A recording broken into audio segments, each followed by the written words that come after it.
예, 오늘 본문 우리 에베소서 6장 우리 5절부터 9절 말씀을 중심으로 일하는 동기가 바뀌어야 한다. 일하는 동기가 바뀌어야 된다. 주부는 우리 가정에서 일하는 것, 우리 직장인들은 직장에서 일하는 것, 또 우리 사회 구성원으로서 또 일하는 것, 그 일하는 동기가 바뀌어야 된다. 제가 이렇게 대기업이죠. 거기서 나오는 그 다이어리죠. 그죠? 다이어리를 이렇게 제가 보면서 깜짝 놀랐던 것이 있습니다.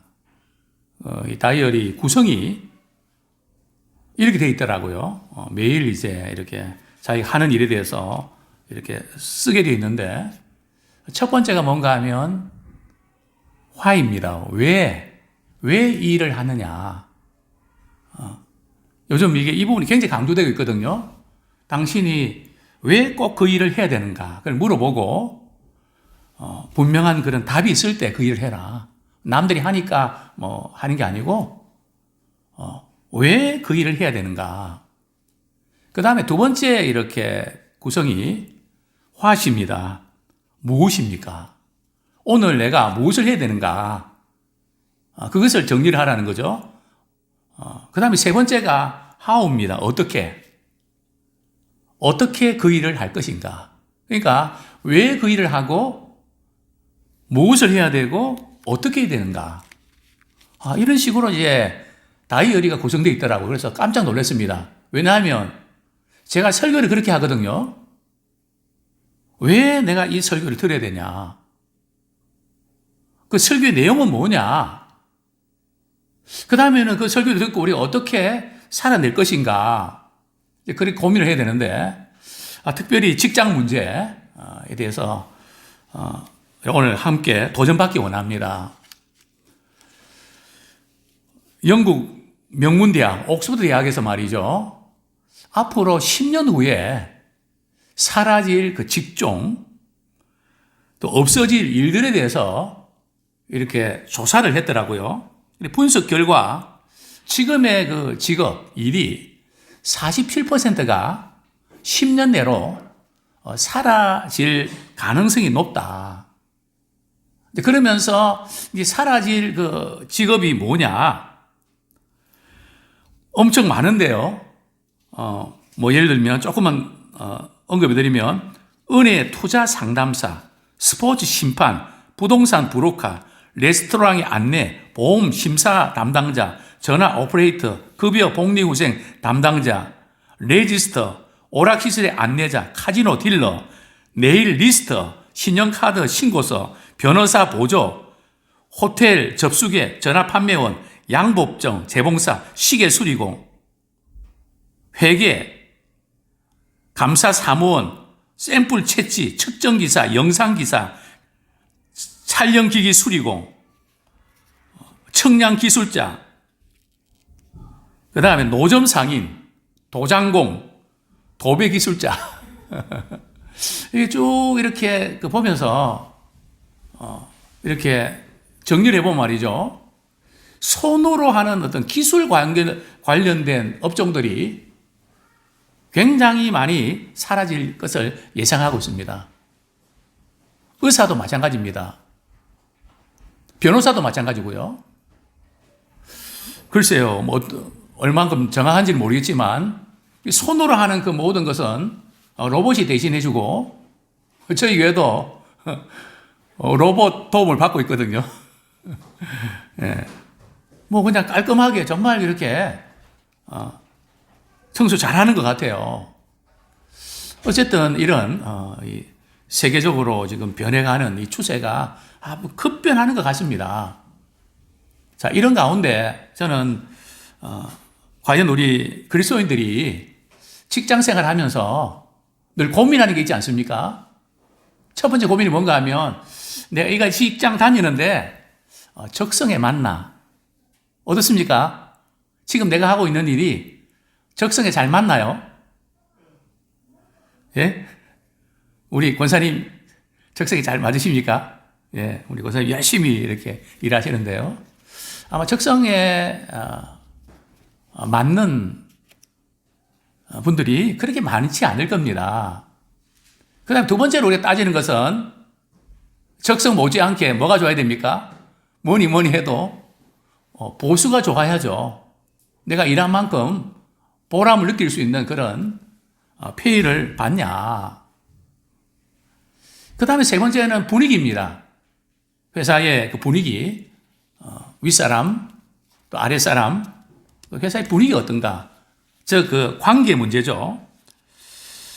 근데 이 관계가 안 좋으면 참 이직을 고민하게 된다고 그럽니다. 제가 며칠 전에 읽었던 그 책, 직장 생활에서 99%는 관계다. 관계가 안 좋으면 그 직장을 계속 다니기가 무척 어려운. 그러면서 뭐 이분은 신앙인은 아닌데 뭐 일반 사람들인데요. 뭐 이런 이야기를 합니다. 주변 상사와 주변 동료와 상사에게 자신을 맞추지 말고 나를 잃지 않고 적당한 거리를 두면서 일관되게 유지하는 것이 좋다.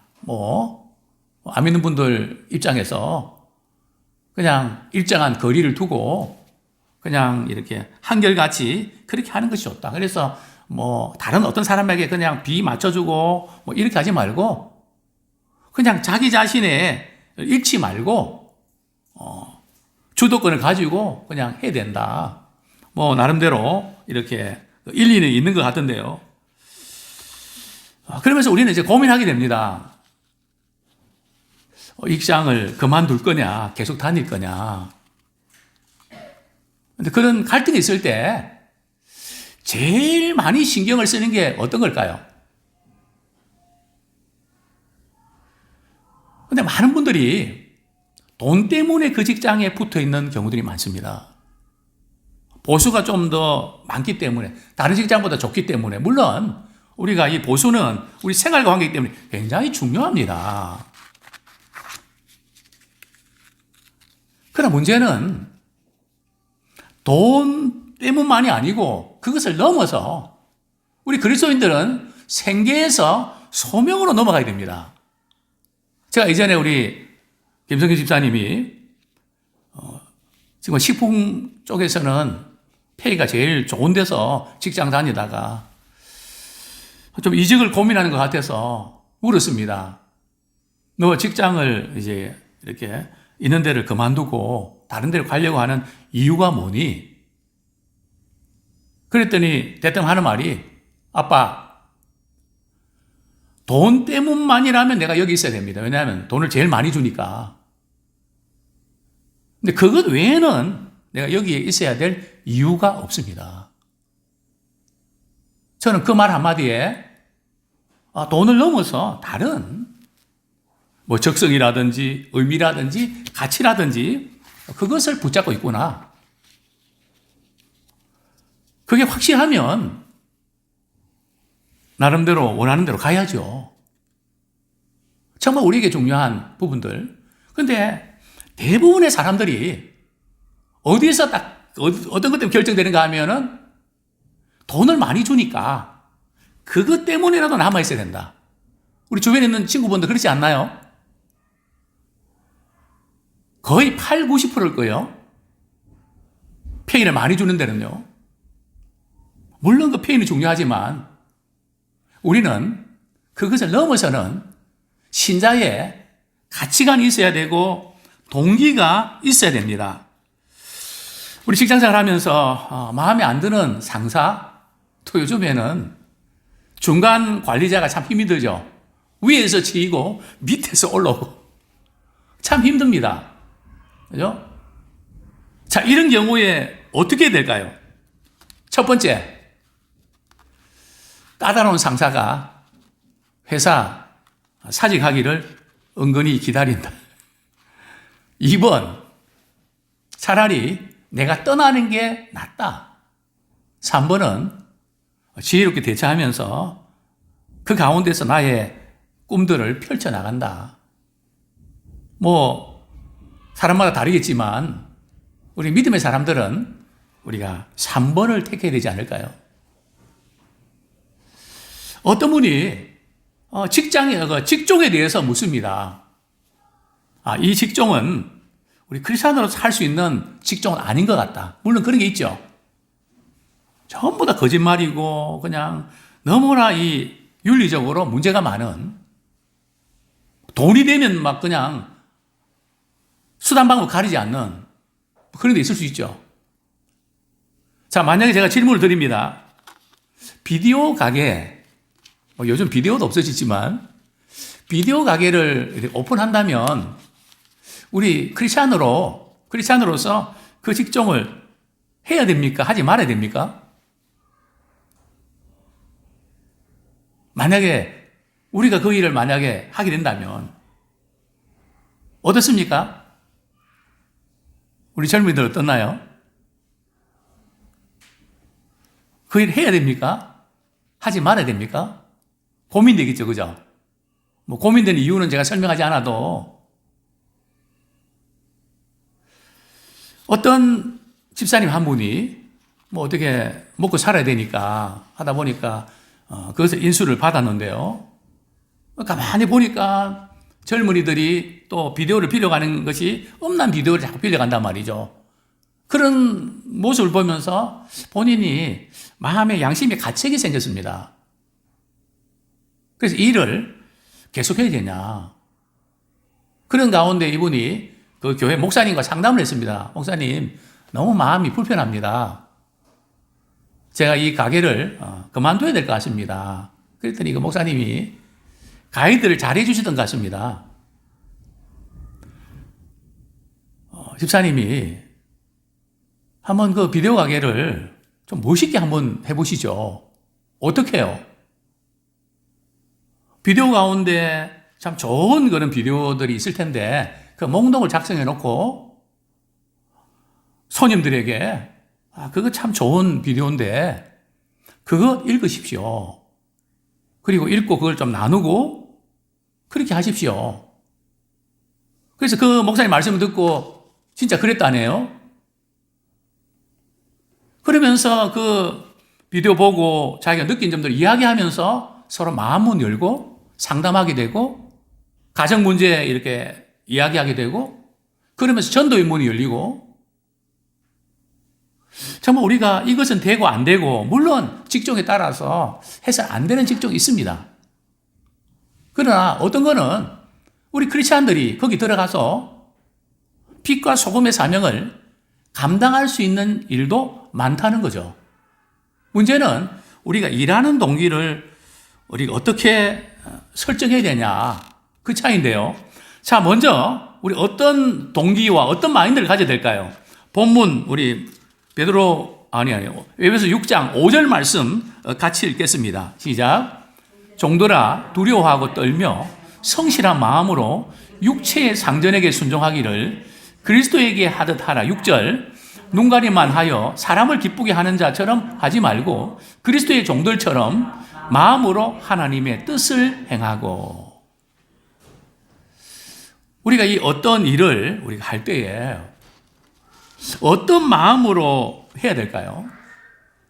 오늘 성경은 이렇게 말씀합니다. 성실한 마음으로 해라. 참 성실한 마음으로 해야 된다. 우리 신자는 신자의 브랜드는 말이죠. 성실입니다.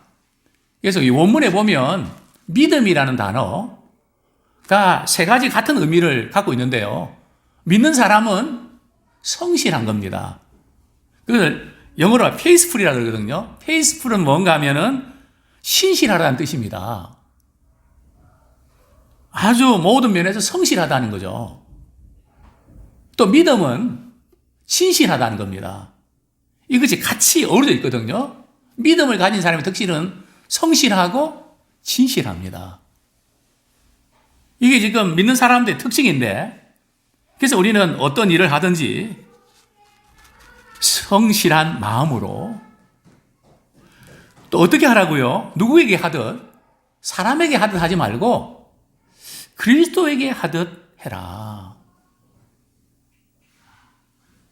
뭐 상사가 있을 때만 열심히 일하지 말고 안 보일 때.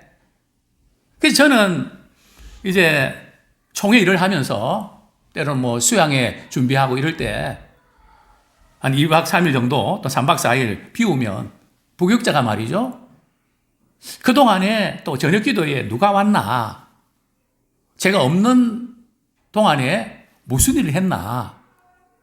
그걸 체크를 합니다.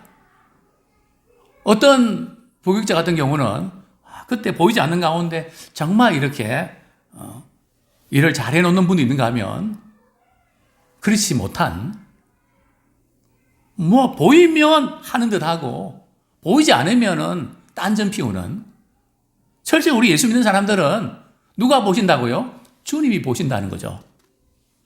그래서 늘 어떤 일 할 때 죽게 하듯 하는.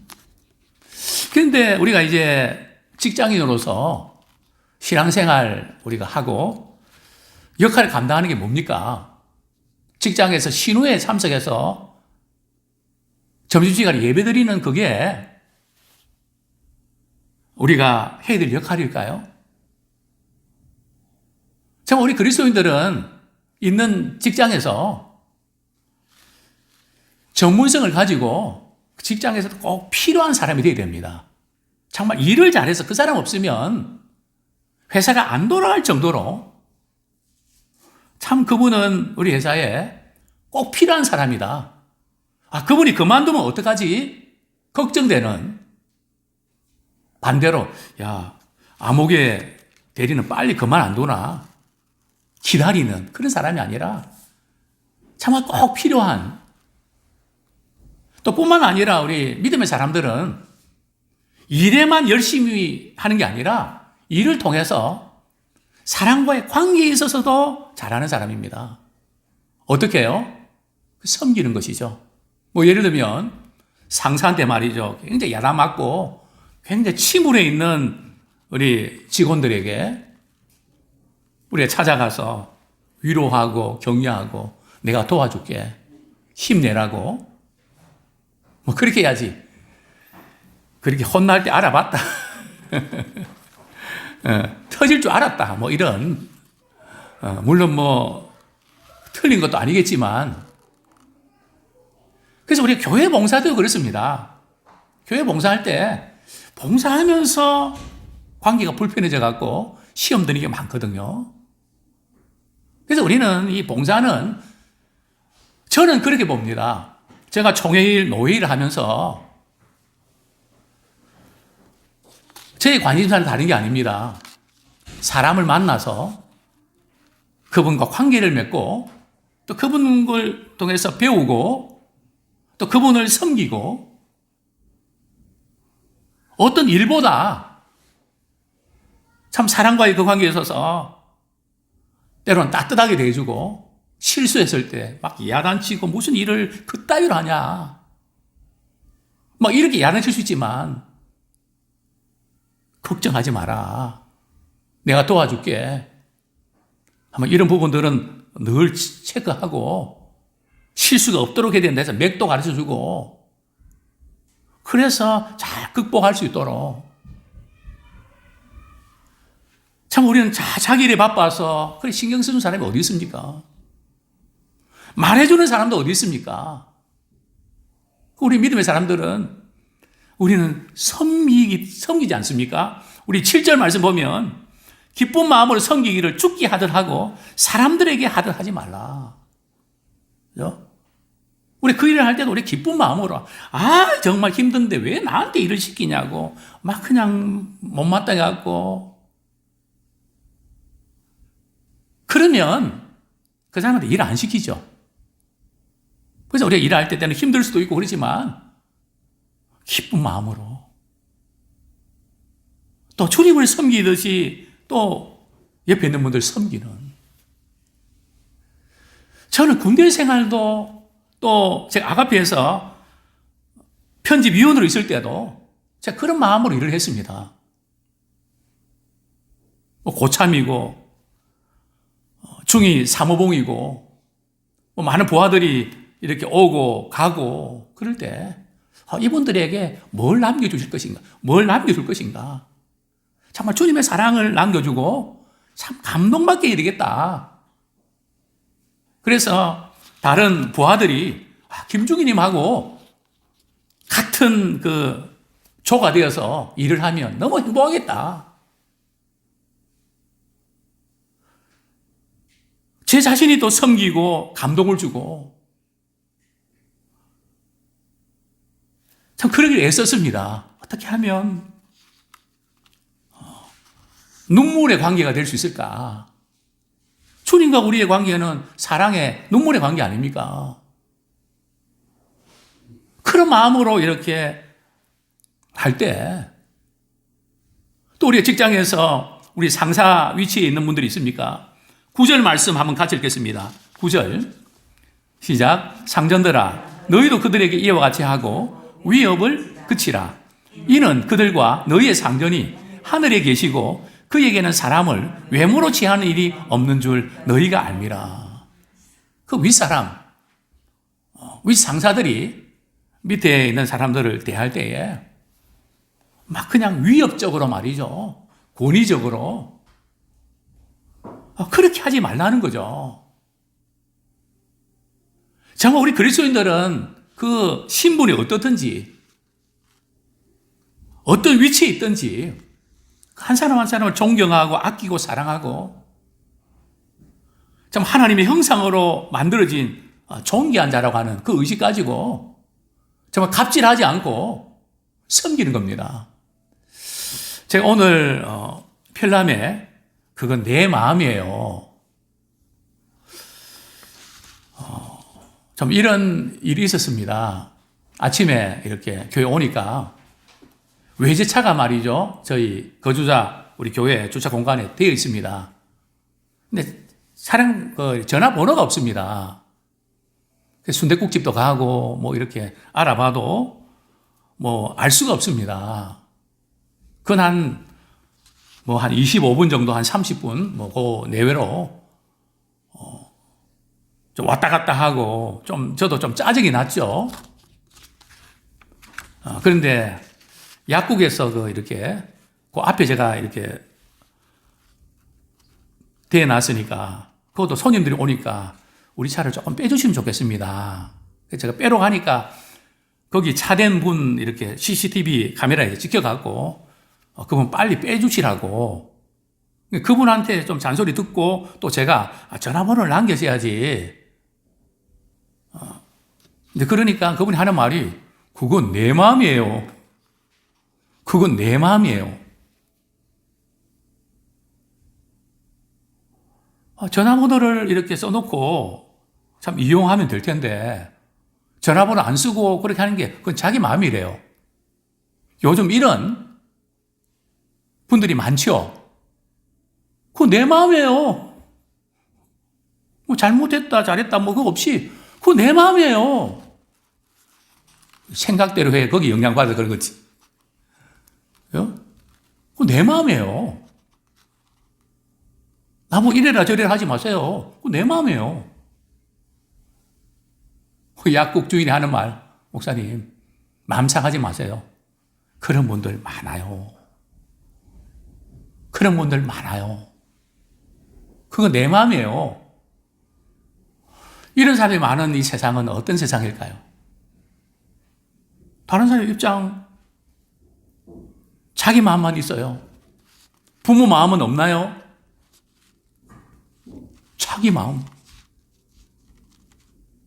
성경은 그리스도의 마음을 품으라 그랬거든요. 정말 이 시대에 우리 믿음의 사람들이 영향을 끼쳐야 될 부분이 정말 많습니다. 어떤 마음으로 접근하는가? 자, 우리 베드로전서 2장 18절 까다로운 상사를 만났을 때에 이 직장 계속 붙어 있어야 되냐? 또 그런 밑에 사람 만났을 때 붙어 있어야 되는가? 우리 그리스도인들은 어떻게 될까요? 베드로전서 2장 18절 한번 같이 읽겠습니다. 시작. 사람들아 범사에 두려워함으로 주인들에게 순종하되 선하고 관용하는 자들에게만 아니라 또한 까다로운 자들에게도 그리하라. 자, 어떻게 하라고요? 참 당시에는 노예와 주인 관계입니다. 지금의 그런 그 노사 관계가 아니고요. 거기는 뭐, 그때는 일하는 사람 죽일 수도 있는, 뭐, 월급 받고, 뭐, 이거는, 뭐, 이런 거는, 뭐, 이렇게 협상도 안 되고요. 연봉 협상 자체도 없는, 이런 관계입니다. 이럴 때, 선하고 관용하는 상사한테 참 잘해야 되지만, 근데 선하고 관용하는 상사, 또 그런 밑에 사람이 많나요, 적나요? 거의 찾아보기 어렵지 않습니까?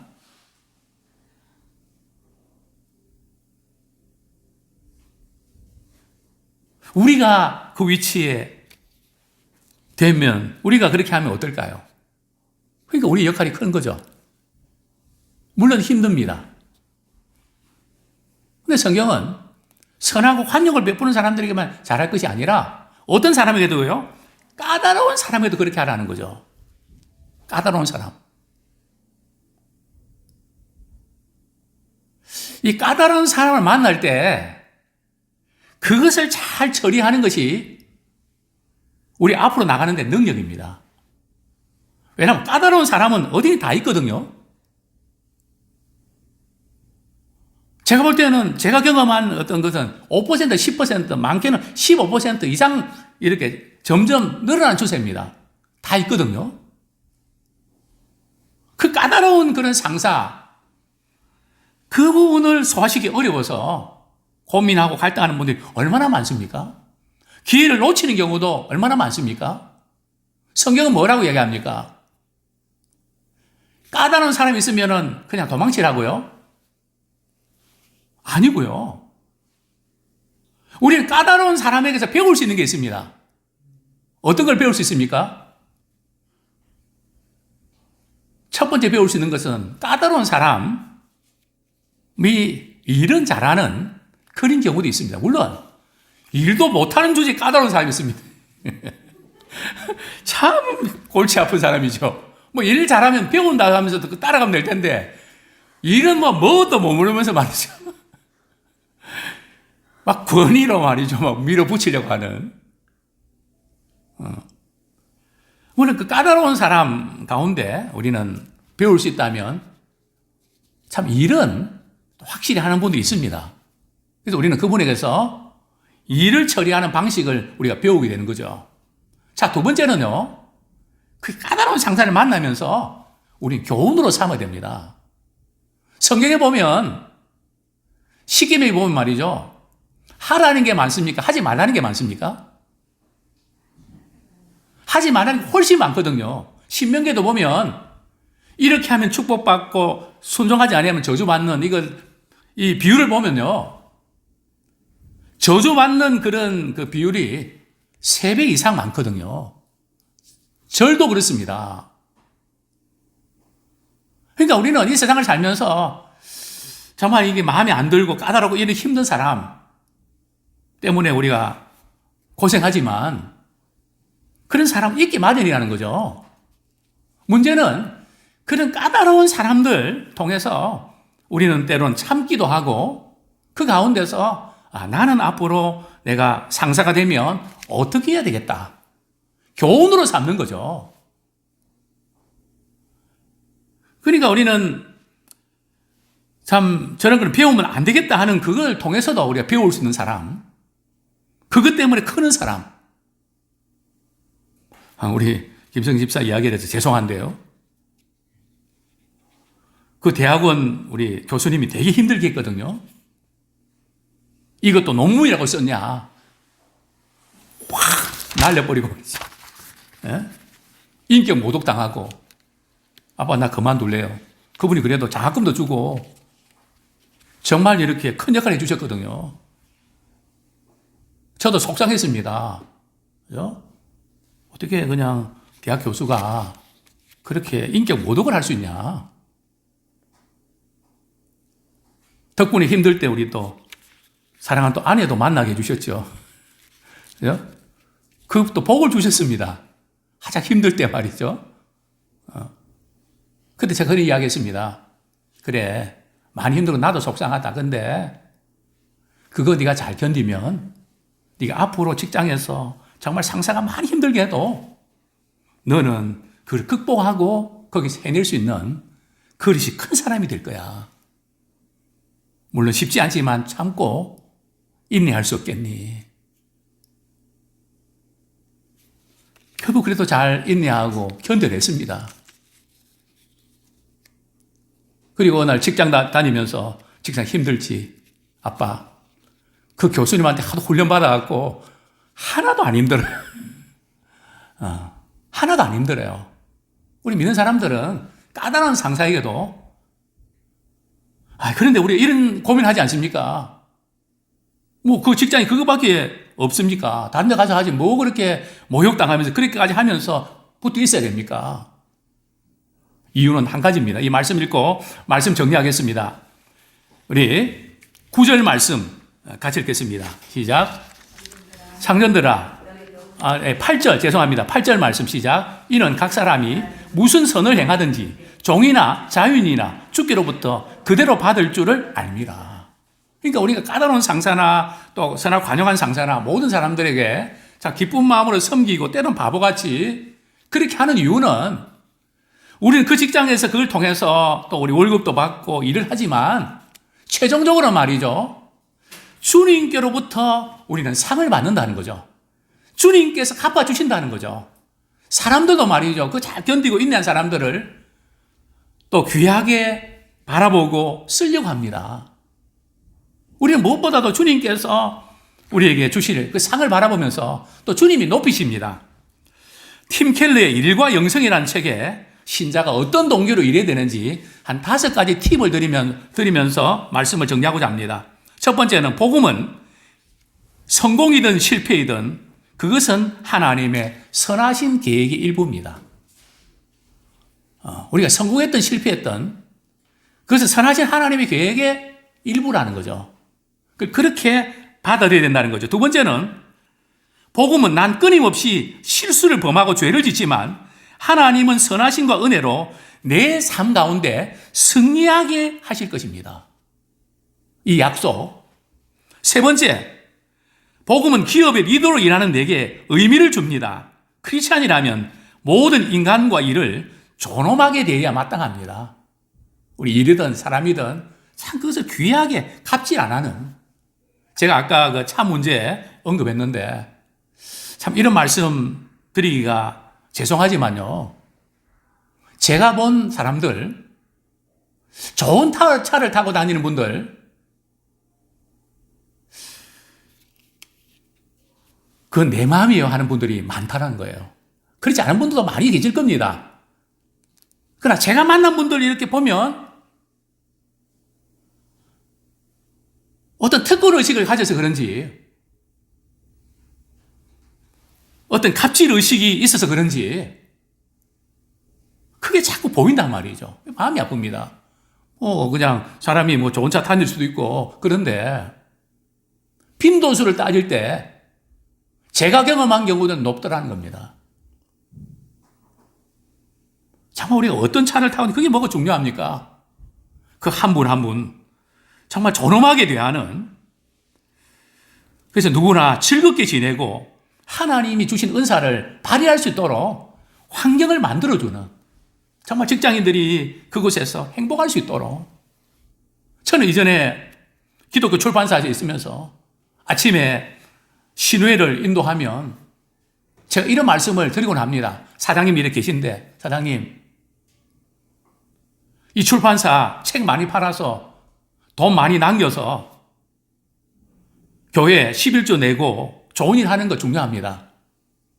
여기 일하는 분들 월급 올려주세요. 근무 환경 좀 잘하게 해주세요. 저는 하나님이 그것을 기뻐하십니다. 그 일하는 분들이 정말 흐뭇하고 이 직장은 정말 나를 알아주고 나를 필요로 하고 참 이런 분위기 그걸 만드는 그것이 우리가 오너로서 우리가 해야 될 그런 마인드입니다. 그 다음에 끝으로 직장에서 말하고 일하고 이끄시는 방식을 통해서 참 우리는 하나님의 사랑을 드러내는 기회로 삼으십시오. 말 한마디, 또 우리 일하는 거, 또 이렇게 사람들을 끌어가는 이 모든 방식을 통해서 참 저분은 다르다. 그 속에서 하나님의 사랑이 뿜어지는 그런 우리 직장인이 되기를 축원합니다.